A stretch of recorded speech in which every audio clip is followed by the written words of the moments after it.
So, now you know how hot it gets inside a bread factory.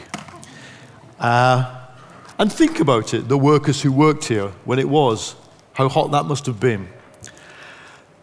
I'm delighted to be here, and I'm looking forward to this discussion with Christian Kern. Let me be clear, though, I do not suggest that capitalism is over. That would be a nice present, a nice 200th birthday present to give Karl Marx, but it is very much alive. What I say is that information technology has new effects, and that this technology and these effects potentially disrupt capitalism's ability to adapt. And that there is a link between this long-term problem raised by technology and the economic crisis of 2008 and the current crisis of democracy and democratic legitimacy, which you are all too well aware of.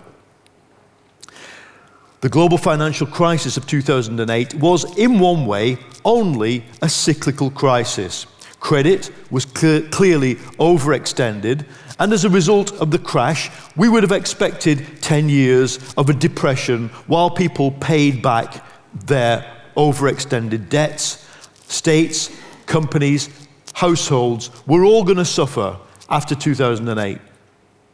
But reporting that crisis convinced me, as an economics journalist, that it was in fact more than just a cyclical crisis. And the clue that there was something bigger going on lay in the justifications policymakers had given for overextending credit in the first place. Remember, Alan Greenspan, in the late 90s, he's saying, as the stock market boomed, if anything, the stock market is underpriced because there is something magic about information technology that is going to make the future so much richer, so much nicer, so much more productive. Everybody, Greenspan included, was gambling on the proposal that information technology can bring a fourth industrial revolution, a new 30 années glorieuses, as they say in French. 30 glorious years were to be expected. It would produce value, it would produce economic development and productivity on a scale never before seen. This is what they got wrong. Let me pause for a minute and just define capitalism.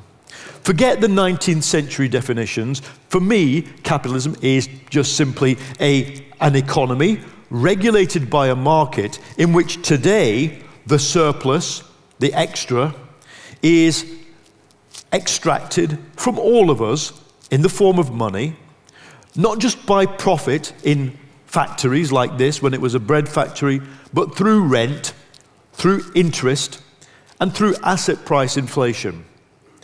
So think of the closest person you know who is really rich. I know some really rich people, maybe some of you do. I am guessing that if you know a rich person, they live off their assets. They live off rent from those assets. They earn interest on their financial investments. The idea that they might run a company is going to be rare. Run a company that makes things, or manage people. The people who manage the McDonald's or the hotel where I'm staying tonight will be much further down the food chain. They will not be so rich. So, what does this mean? It means that, to borrow a phrase from someone who is not my favorite Marxist by any means, Lenin, it's quite a parasitic form of capitalism. It relies on financial profit, rent, asset price inflation. Production is extra.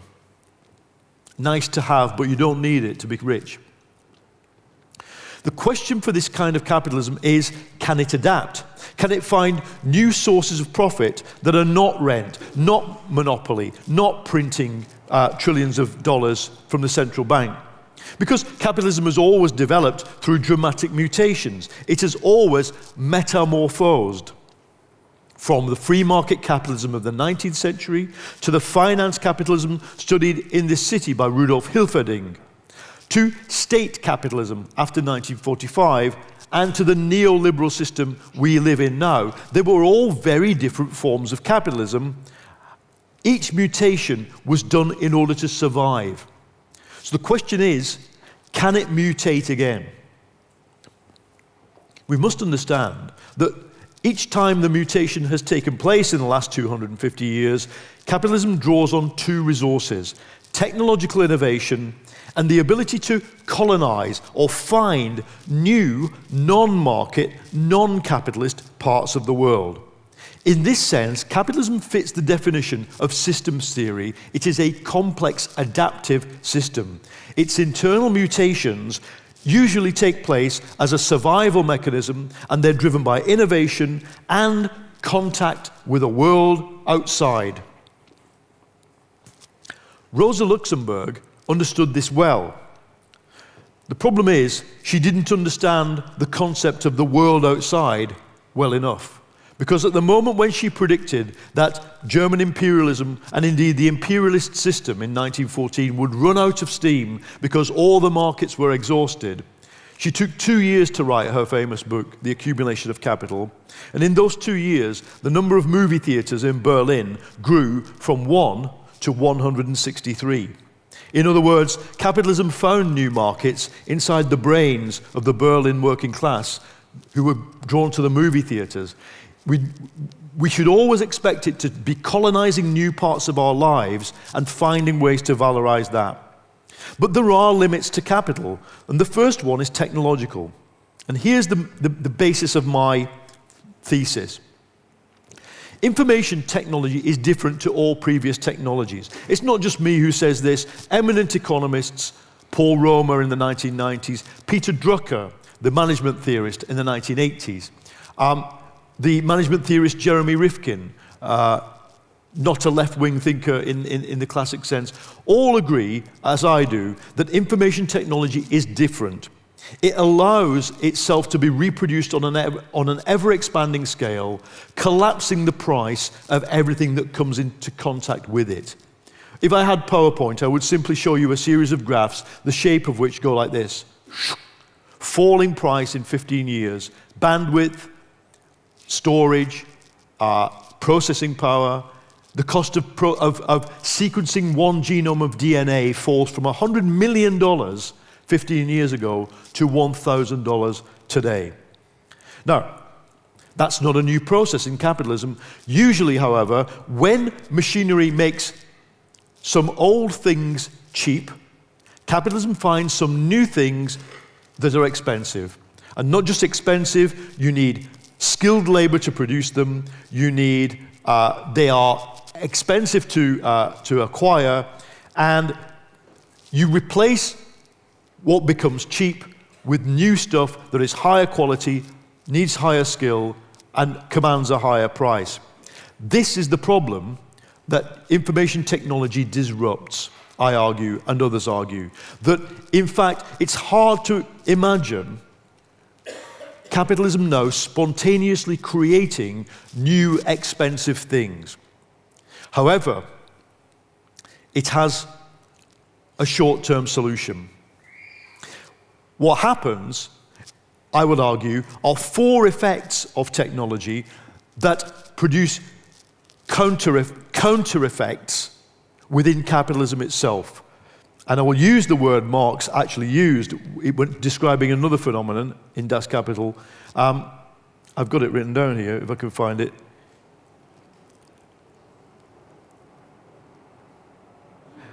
Marx called these entgegenwirkende Ursachen, counteracting tendencies. The first tendency is the falling cost of reproduction and distribution of everything where information is used. I just described it. You look at the falling cost of aircraft engineering, the falling cost of training, the automation, get it right, the automation, not just of machine tool production, but machine tool design. Designed by a computer, not designed on a computer. Okay, what's the counteracting tendency? Monopoly. Monopoly pricing. Huge monopolies exist whose only purpose is to keep cheap things expensive. iTunes, the jet engine industry, office software, the automobile industry. We're surrounded by monopolized industries on a scale that Hilferding's generation would have been impressed by. You know, there were 4 or 5 Zaibatsu in Japan. There were 3 or 4 giant electronic engineering companies in Germany. There could only be 1 Facebook, 1 Google, 1 Amazon, 1 Alibaba, 1 Tencent. So that's the first tendency, counter-tendency. The second is information technology brings the potential for rapid automation, the blurring of work and leisure, the de-linking of work and wages. People work to targets, they work from home, they blend their consumption time with the production of goods and services, second by second, using what some of you are even now using in this audience, cell phones. What's the reaction to that? Well, it's interesting, because capitalism is not spontaneously pursuing automation, it's doing the opposite. The anthropologist David Graeber has a great word for this. It's creating millions and millions of jobs that do not need to exist. What Graeber calls bullshit jobs. Because capitalism now exploits us not just through our work, but through borrowing, through financialized consumption, through our communication activity on the cell phone right now. You are valorizing capital. You are producing profit by taking a photo of me or texting your friend. The job becomes a different thing. It becomes a gateway to the financial world. And so what do we all need? A credit card and a cell phone. With this credit card and this cell phone, you're producing rates of profit for capital much higher than you might be producing through your actual work. So instead of mass unemployment, what they need is mass employment on the lowest possible wage they can get away with. And this is the experience of many Western countries, large, precarious workforces. What's the third tendency? The third tendency is to create network effects. So as we interact, as you discuss this discussion on the internet with your friends on Facebook and Twitter and YouTube, you're creating a vast store of data, or when you go shopping at a supermarket with your credit card, you create a store of data that is greater, bigger, more useful collectively than it can be to you, me, the individual people creating it. And the immediate question that creates is who should own it? Well, what capitalism does is it owns it from the beginning. It says the collective data of everybody in this room can never be our collective property. It can never be a public good. It can only be a private benefit and good for Mark Zuckerberg, or Larry and Sergey who run Google, or IBM. The fourth thing is very obvious. Technology, information technology, creates much greater inequalities of information than we've ever seen. There is huge asymmetry of information. And the response of those in power is not to attack it, but to make it institutionalized. The philosopher Frederick Jameson once said, at the height of the neoliberal era, it's easier to imagine the end of the world than it is to imagine the end of capitalism. But now we are much further down the route. It's now easier to imagine the end of the world than it is to imagine Facebook allowing me to know the nature of the algorithm they are using to try and control my behavior.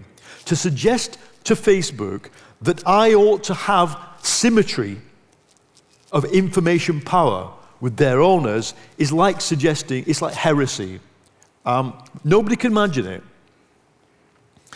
So, what's the problem? The problem is the information economy has emerged as a sclerotic, monopolized, rent-seeking economy. State intervention underpins the banking system. The entire world economy is kept afloat by printing $19 trillion worth of free money. And as a result, there is growth, there is some stability, beautiful hotels, museums, coffee bars, places like this exist all over the world. So why are people so angry? Why is the political system in crisis? Why are the old certainties disintegrating? Why is the multilateral global system now threatened by trade war? Why are people in politics rushing to the extremes? For me, the answer is, since 2008, the narrative which created political consent for the free market system has fallen apart. It no longer makes sense. And you can keep an economy on life support for a long time. The central bankers tell us this every time they meet. We can do more. If quantitative easing doesn't work, we can drop 10,000 euros into everybody's bank account if we need to. The problem is you can't keep an idea on life support. You can't keep an ideology on life support. The human brain demands coherence. And people looked at the world as it emerged from the 2008 crisis, and they understood this is going to be a structurally unequal world, and from now on, as far as we can imagine. Wealth is not going to trickle down, it trickles upward. Globalization has been operating well for two sets of people, the newly urbanized workers of the poor countries and the extreme 1% rich of the rich countries. Do you know, have you seen the so-called elephant graph? Do you know, if I say the word elephant graph, does any of you know what it is? Yeah, the Milanovic graph. Okay, it shows that here are the people who benefited from globalization, people in China, India, and then down here are some people who didn't benefit at all, and then just up here, the rich, the elephant's trunk. Okay, when bankers show me this graph, they're really proud of it. We benefited the poor of the third world, good.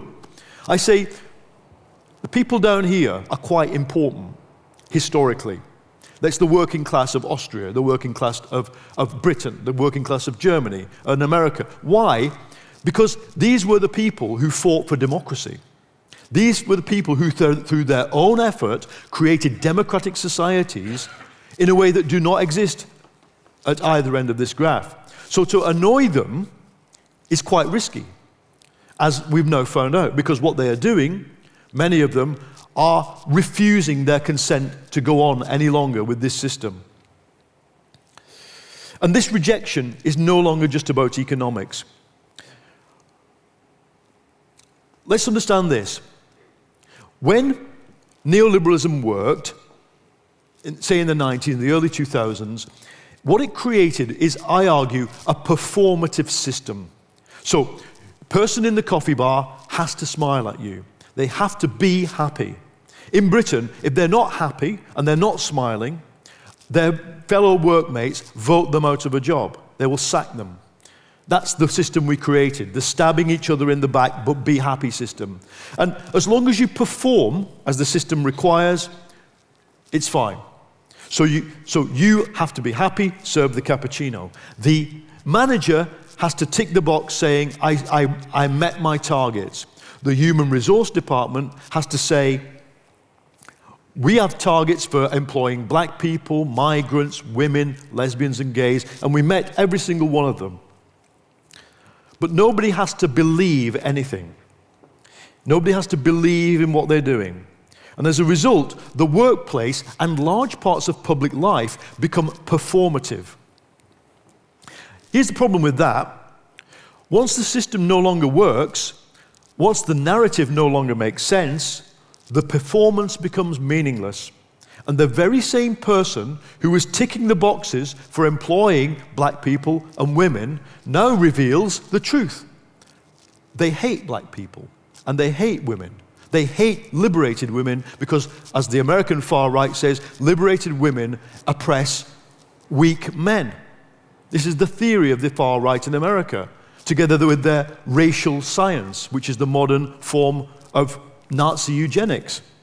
Out of the performance comes the truth, that they were never convinced of any of this stuff. And unfortunately, as here in Austria, as in Britain, as in America, this is not a tiny minority of people, it's a large number of people. The performance is over. Neoliberalism encouraged them to believe in an abstract, general form of citizenship.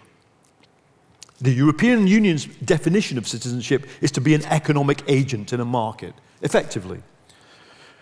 Once that identity no longer makes sense, people go, well, what is my identity? Who am I if I'm not a homo economicus, the market agent? Well, you scratch your head and you look around. The town I come from, we used to have an identity. In French, it's called the nationalité prolétaire, the proletarian identity. But that was smashed. My grandfather and that's gone. That culture has been forbidden, in fact. What identity is left? Well, I'm white. I'm Christian. I'm male. I'm heterosexual. These are forms of identity that didn't matter before, but now I need an identity, so I'm going to start identifying ethnically or religiously. This is what's happened to people in my country and people in your country. The national elites signed up for globalization as long as it worked, but look, national elites have histories. In Britain right now, the most popular cultural figure is Winston Churchill. Now, good Winston Churchill, he resisted collaboration with the Nazis. Bad Winston Churchill hated black people. He was an open racist and an imperialist. But if the British can now lionize Winston Churchill, who do you think the Czechs, the Poles, the Hungarians, the Austrians, the Germans are going to start looking back to? All national elites only had globalization or nationalism, and some of them are now looking to nationalism. So what can we do? I will finish here. What can we do? What can we, social democrats, and you ask why do I call myself a radical social democrat? Because I do believe what we need to do is control capitalism and use the state to do it. We're not going to overthrow capitalism, and we're not going to destroy the state. We're going to do two very traditional things, but they're going to seem very radical. First, recognize the economic model is broken.